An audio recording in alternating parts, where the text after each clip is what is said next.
Hello प्यारे बच्चों, स्वागत है आप सभी का आपके अपने प्यारे से यूट्यूब चैनल स्पेशलिटी पर। जैसा कि आप थंबनेल में देख चुके हैं, आज कौन सा टॉपिक और कितने नंबर का होने वाला है। जी हाँ, कक्षा 12 के लिए जो आपके मोस्ट इम्पोर्टेंट क्वेश्चन है वो सब कुछ कवर करा चुका हूँ।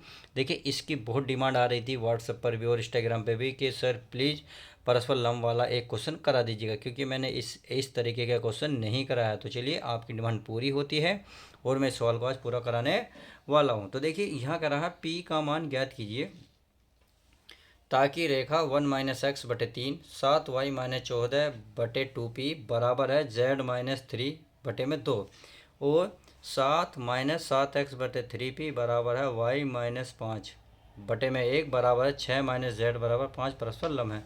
तो क्या है, परस्पर लम्ब है ये, तब पी का मान हमें निकालना है। एक होता है कि सिद्ध कीजिए कि परस्पर लम्ब है, यहाँ हमें दिया है कि परस्पर लम्ब है, इसलिए पी का मान ज्ञात हो। तो मैं आपको दोनों तरीके का सवाल कराऊंगा ताकि आपको हर एक डाउट क्लियर हो जाए। और आपके जो जितने नंबर का अगर पेपर में आपका 5 नंबर या 8 नंबर का पेपर में देखने को मिलता है तो आप अच्छे से उसे कवर कर लें। तो बिना देरी करते हुए सीधा सीधा क्या करते हैं, तैयारी करते हैं। तो कहते हैं भाग्य के भरोसे रहोगे तो उम्र निकल जाएगी, मेहनत करोगे तो ज़िंदगी संवर जाएगी। तो आपको अपनी ज़िंदगी, अपने साथ साथ अपने माँ बाप की ज़िंदगी संवारनी है। तो चलिए शुरुआत करते हैं और स्टार्टिंग करते हैं। देखिए, इसमें क्या है प्यारे बच्चों, पी का मान, इसे आपको हल करना पड़ेगा। इसे पहले मानक समीकरण बनानी पड़ेगी। क्या, मानक समीकरण। अब मानक समीकरण क्या होती है, पहले उससे कंपेयर करें। तो मानक समीकरण पता कर लेते हैं। देखिए, मैं आपके लिए लिख देता हूँ मानक समीकरण क्या होती है। तो ये लिखेंगे मानक समीकरण। तो मैं लिखता हूँ मानक समीकरण। तो मेरे प्यारे बच्चों, मानक समीकरण होती है आपकी x - a1/b1, सही है, बराबर। फिर होती है y - आपका a2/b2 बराबर होती है। फिर होती है z - a3/c3। तो इस तरीके की मानक समीकरण होती है। आप ध्यान देंगे तो x y z पहले आता है, फिर हमारा क्या आता है a1 a2 a3, और कौन से में आता है, माइनस में। दो कंडीशन। तीसरी कंडीशन ये है, हमेशा एक्स वाई जेड जो है सिंगल होने चाहिए, यानी कि इनकी गुणा में ना तो 2 4 5, यानी कि कुछ भी नहीं होना चाहिए। जैसे कि इसमें देख रहे हो सब वाई के साथ कितना 7, तो इसको मतलब हमें पहले हल करना पड़ेगा जब इससे तुलना होगी। समझ में आ गई। इसी प्रकार जेड की कहानी है। अब कभी कभी पेपर में क्या करता है, पी के स्थान पर यहाँ कुछ और देता है। मान लो यहाँ पी ना देखे ए देता है, ए की वैल्यू। मान लो एक्स है, एक्स का मान। कहने का मतलब है, अगर जो यहाँ देगा तो उसका मान बूझेगा, तो जो भी बूझेगा उस तरह आप उसे निकाल देंगे। समझ में आ गई। तो चलिए, मानक समीकरणों को पहले हम इससे तुलना करेंगे, पहले इसको हल करनी पड़ेगी। तो चलिए, पहले हम क्या कर लेते हैं, इससे अब निकाल लेते हैं, यानी कि अब हल करना शुरू करेंगे। तो अब ये है आपका 1 - x। तो 1 - x को मैं उल्टा लिख सकता हूँ, यानी कि x - 1 लिख सकता हूँ, नहीं लिख सकता। तो अब ये बताइए कि ये सही है, क्योंकि x कौन सा है, माइनस का, एक क्या है, प्लस का, पर तो यहाँ ऐसे हो गया उल्टा। तो इसका मतलब मैं माइनस का बाहर लगा सकता हूँ, और बटे में कितना है 3। तो ये रहा 3। आई होप इससे अब कंपेयर आसानी से हो जाएगी, बराबर। अब इसमें देखो, इसमें मैं 7 कॉमन ले सकता हूँ, बिल्कुल ले सकता हूँ। 7 कॉमन लेगा तो y माइनस के क्या बन जाएगा 2, इनके 7 दूनी 14, बटे में क्या बचा प्यारे बच्चों 2p। इतनी बात समझ में आ गई। अब आगे देखते हैं। अब देखिए आगे, देखिए ये तो सही है, इसमें तो कोई दिक्कत वाली बात नहीं है। z - 3 बटे में 2। आई होप इतनी बात तो समझ में आ गई होगी। अब इसे क्या कर लेते हैं, थोड़ा हल कर लेते हैं। क्या, हल कर लेते हैं। तो चलिए मैं इसको हल कर लेता हूँ। तो इस माइनस को मैं नीचे लिखूँगा, x - 1/-3 बराबर। ये 7 को बताइए, अगर मैं नीचे लेने जाऊँगा तो कहाँ जाएगा, ये जाएगा 2p के बटे में। कितने, 2p के बटे में, यानी कि 2p/7। आई होप इतनी बात समझ में आ गई होगी। अब आगे चलते हैं। आगे क्या है, ये है z - 3/2। तो समीकरण हो गई 1। आई होप इतनी बात तो समझ में आ गई होगी। अब चलते हैं समीकरण 2 में, यानी कि इसकी भी आपको तुलना इसी से करनी होगी। एक्स वाई जेड हमारे सिंगल होने चाहिए। देखिए एक्स वाई जेड सिंगल हो गए, हमने इसे हल कर लिया इसी से। तो इसमें देख रहे होंगे 7x जो है बाद में है, हमें चाहिए पहले, और वो भी सिंगल। y तो है, z भी उल्टा है, तो क्यों ना हम दोनों को इसे पलट लें। तो चलिए हम इसको पलट लेते हैं। यदि मैं इसको पलटूंगा तो ये हो जाएगा 7। तो मैं सब माइनस का 7 कॉमन ले सकता हूँ, तो ये बचेगा x, और ये बचेगा माइनस का 1। आई होप इतनी बात समझ गए होंगे। नीचे है 3p, समझ में आ गया, बराबर। ये तो सही है, इसमें तो कोई दिक्कत नहीं है। y - 5/1 आ गया। ये z माइनस, तो माइनस बाहर निकालेंगे तो z-6 हो जाएगा और अपॉन में कितना हो जाएगा 5, कितना हो जाएगा 5। अब सेम इसको भी हल करेंगे तो 7 कहाँ लाएंगे प्यारे बच्चों, नीचे, यानी कि 3p बटे में क्या जाएगा -7 बराबर ये y-5 अपॉन 1 बराबर, अब ये है हमारा माइनस, नीचे निकालो z-6 बटे -5। आज समीकरण क्या हो गई, सेकंड। तो इस तरीके से आपने देखिए हमने ये इस तरीके के हल कर लिए, समझ में आ गया। तो चलिए अब इसे हम क्या करते हैं, आगे करते हैं। आगे मैं इसी पेज पे कर लेता हूँ ताकि आपको दिख जाए। देखिए अब इसकी तुलना करेंगे, यानी कि समीकरण 1 की इससे तुलना करेंगे, समीकरण 2 की इसी से तुलना। इससे हमारा a1 b1 और हमारा a1 a2 b3 और b1 b2 b3 मिल जाएगा। आई होप समझ रहे होंगे कि किस तरीके से आसानी से क्या जा सकता है। देखिए यहाँ गलती हो गई, यहाँ a b1 b2, यहाँ होगा सॉरी c, ये होगा b3, क्या होगा b3। तो चलिए अब इसको हम कह ले, पहली जो रेखा हमारी समीकरण दे रही है, यानी कि पहली रेखा के दिक् अनुपात निकाल लेते हैं। तो मैं लिख सकता हूँ, देखिए मैं लिख रहा हूँ, पहली क्या है, पहली जो हमारी रेखा बनी है, तो पहली रेखा कौन सी है, पहली रेखा के, देखिए ये वाली जो पहली रेखा बनी है, पहली रेखा के दिक् अनुपात, तो मैं लिख देता हूँ दिक् अनुपात। तो अनुपात, तो प्यारे बच्चों दिक् अनुपात क्या होंगे, जो इसके बटे में होंगे वो इसके मान होंगे, कितना है -3, तो -3 कोमा, फिर क्या है 2p/7, सही है। फिर क्या प्यारे बच्चों, प्यारे बच्चों है 2। तो आइए आप समझेंगे कि पहली समीकरण के दिक् अनुपात निकल गए, इसी प्रकार दूसरी के निकालेंगे। तो लिखेंगे दूसरी रेखा के दिक् अनुपात। तो चलिए दिक् अनुपात पता कर लेते हैं, कहाँ है दिक् अनुपात।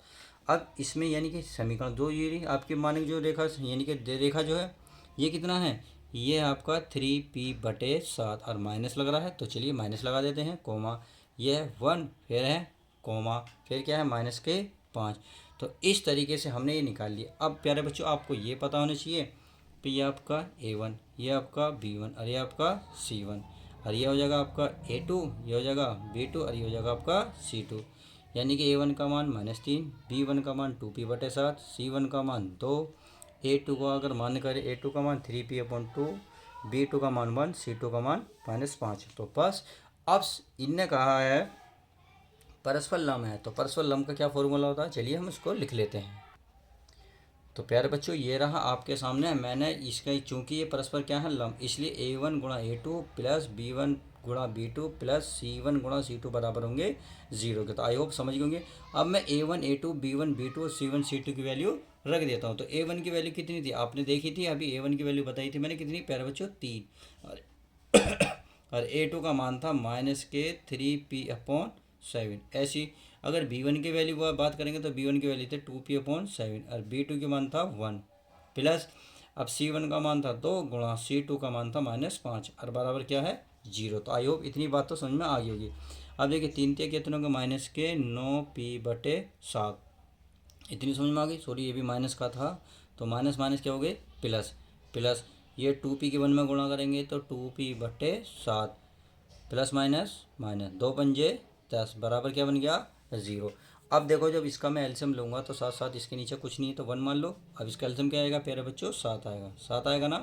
तो चलिए ये हो जाएगा 9p प्लस 2p माइनस 7 की इसमें हो जाएगी 70 हो जाएगी ना गुणा बराबर 0। अब ये भाग में भाग की चीज़ जैसे उधर ले जाऊँगा तो गुणा कर देगा, यानी कि 7 को इधर ले जाओ तो 7 जो है 0 की गुणा में पहुँचेगा, सारा बन जाएगा 0। इसका मतलब ये वाली लाइन बचेगी। तो मैं इसे लिख देता हूँ 9 और 2 11p माइनस 70p बराबर 0। अब 70 को उधर ले जाओ, 11p बराबर 70 या p बराबर 70/11, और उसने क्या पूछा था p की ही वैल्यू बूझी थे। तो इस तरीके से हम इस क्वेश्चन को बहुत आसानी से कर सकते हैं। तो उम्मीद है समझ में तो आ गया होगा। अब क्वेश्चन एक आता है, यदि इसने कहा था कि परस्पर लंब है, एक आता है क्वेश्चन इसी टाइप में कि सिद्ध कीजिए कि परस्पर लंब है। तो ऐसी कंडीशन में क्या करते हैं, इनकी वैल्यू रखने पर हमें सारा मान 0 प्राप्त होना चाहिए। अगर नहीं समझ में आ रहा तो चलिए मैं एक सवाल ले लेता हूँ ताकि आपको सारी कन्फ्यूजन क्लियर हो जाए। तो देखिए प्यारे बच्चों ये रहा सेकंड क्वेश्चन। इसमें कह रहा है कि दर्शाइए कि ये वैल्यू दे रखी है तथा ये परस्पर लंब है। इसका मतलब आपको इसका आंसर परस्पर लंब लाने के लिए आपको क्या करना पड़ेगा, 0 लानी पड़ेगी। तो देखिए ये तो सीधे सीधे बने हुए हैं, यानी कि हमें x y z की वैल्यू साफ साफ दी हुई है, यानी कि ये सिंगल है। दूसरा हमें सॉरी यहाँ 4 है, सॉरी प्यारे बच्चों, यहाँ कितना है, ये y नहीं है प्यारे बच्चों, 4 है, सही है, ये 4 है।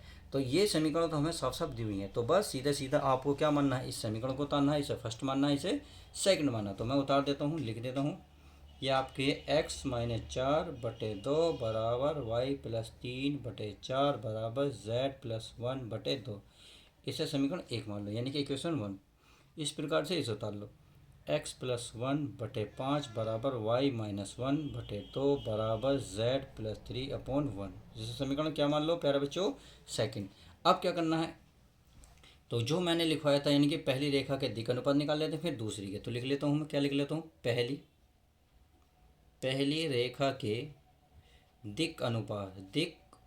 तो चलिए दिक् अनुपात हम निकाल लेते हैं। दिक् अनुपात क्या है, देखिए इसका कितना, 2 4 2, तो मैं लिख रहा हूँ 2 4 और 2, लिख दिया।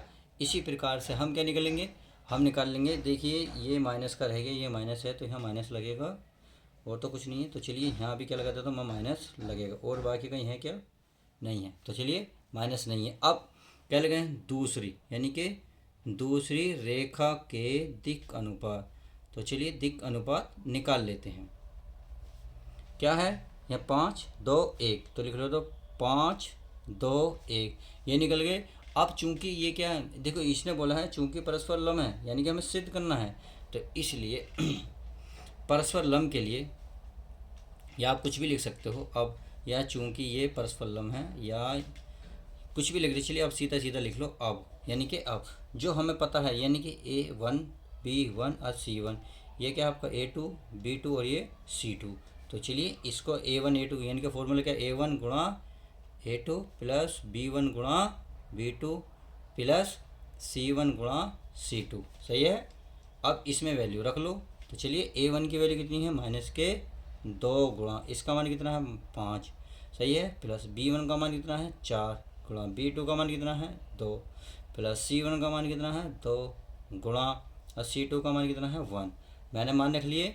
तो चलिए हल कर लेते हैं, 2 पंजे कितने होंगे प्यारे बच्चों, 10 प्लस 4 दूनी कितने होंगे 8 और 2 का 2। तो इस तरीके से आपने देखा, देखिए माइनस का 10 तो है ही, 8 और 2 कितने हो गए 10, 10 में से 10 के कितना बचा 0, आगे ना 0, क्योंकि यही कह रहा है कि परस्पर लंब है, तो बस 0 आगे तो बस आप हिंदी लिख देंगे थोड़ी सी, अतः दोनों रेखाएं परस्पर लंब है, तो यहाँ लिखेंगे अतः दोनों रेखाएं क्या लिखेंगे, दोनों रेखाएं परस्पर लंब हैं, और बस फिर यही लिख देंगे इति सिद्धम, और यही फाइनल आपका आंसर हो जाएगा। अर्थात जितने नंबर का ये सवाल आपके सामने होगा उतने नंबर आप बिल्कुल प्राप्त कर सकते हैं बिना किसी देरी के। तो आपको उम्मीद है वीडियो पसंद आ रही होगी, तो वीडियो पसंद आ रही होगी तो प्लीज़ लाइक करें, चैनल को सब्सक्राइब करें, और ज़्यादा से ज़्यादा दोस्तों में ज़्यादा से ज़्यादा शेयर करने की कोशिश करें। तो चलिए मिलते हैं किसी और मज़ेदार वीडियो के साथ, जब तक के लिए दोस्तों good bye, take care, love you guys.